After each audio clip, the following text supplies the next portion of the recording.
Hello and welcome to a special edition of Money Talk. I'm Kim Parley. You may have noticed our set looks a little bit different today, and that's because we are filming in front of a live studio audience. And not only that, we are in studio for the first time in this studio, first time in 7 years, with one of our favorite guests, none other than Phil Davis, the founder of philstockworld.com. Phil, we are so excited to have you here. How are you? I'm great, thank you, Kim. But let's just start off with the markets themselves. They've been incredible for 2022, and incredible is not always a good word. Let's be clear about that. What are you seeing right now? I mean, what are you reading the tea leaves in terms of recession? How close are we? Is it happening? Has it already started?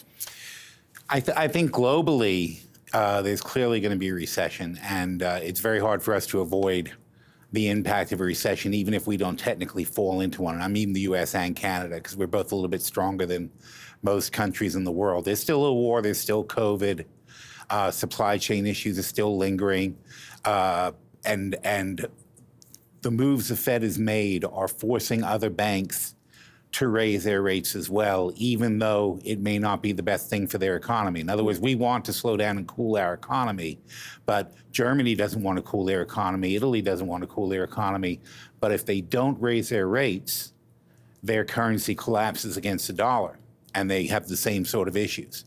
So because the other countries, even if they have economic hardship, have to raise their rates, they're going to end up going into a recession involuntarily, while our Fed is trying to cause a recession here or something very close to it. Yeah, yeah. And I think people are seeing, the level of determination as well in terms of wanting to cause that recession to slow things down. How much of that is already priced in? I mean, that's always the thing, right? It's what's happening versus what's already priced into the market.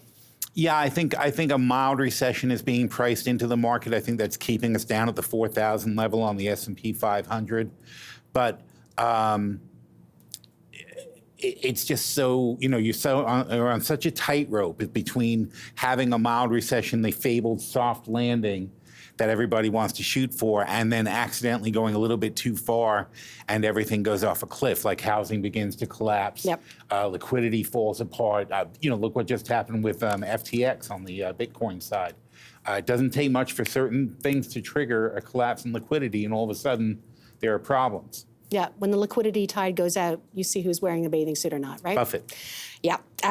What about when you think about that then? Because I know, and I should mention, I know we were speaking with my producer earlier, and you said because of where we are in this market, you're looking at things a little bit differently now. You're looking at metrics perhaps that maybe you are just newer to you in ways you haven't looked before. What are they?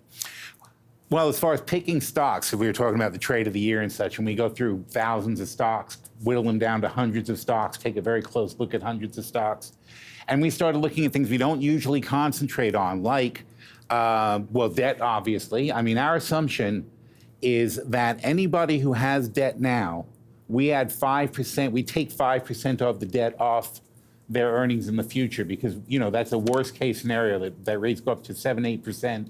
And they're paying 5% more than they were last year or this year, and that's not baked into the financials. So when I see a company where if I take 5% more of debt service and put it and take it off the earnings, yeah, and it's drastically impacting the earnings, stay away. Yeah. Nobody's magically going to avoid this. The interest rates are rising. It's going to cost a lot more for companies to borrow. Yeah. That's the one big one. Another one we started looking at closely is the employee to earning ratio. Employee to earning ratio. Employee to earning ratio. How much profit do you make per employee as a company?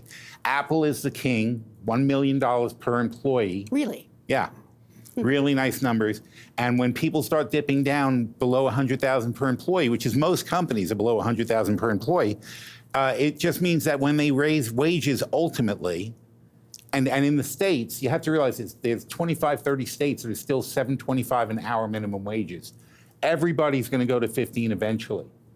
And so when you think about doubling wages, you cannot say that's not going to impact these companies. And, so we're looking at companies, how are they going to be affected by these increases? Companies with very high employee to income ratios are going to be much less affected than the companies like a Walmart, say, where they have $32,000 per employee. They're drastically affected by that. Starbucks, $48,000 per employee, drastically affected by a small increase in wages. Yep. So we stay away from the ones where they're going to take a big hit. But is there anything else you think that people just aren't seeing in the market right now that you see? Well, I think the strong dollar issue is also another thing we look at is how much money is coming in from overseas. Yep. That money weakens, so you have apparently less revenues as you're bringing it in because you have the stronger dollar, weaker foreign currency that you're doing business in. Some people, it's an advantage. For Apple, it's an advantage because they spend so much money in China. It's a lower cost for them. But for most companies, it's usually disadvantageous. Say S&P earns about 60% of their money from overseas. And so when you have a very strong dollar, it decreases their overseas profitability.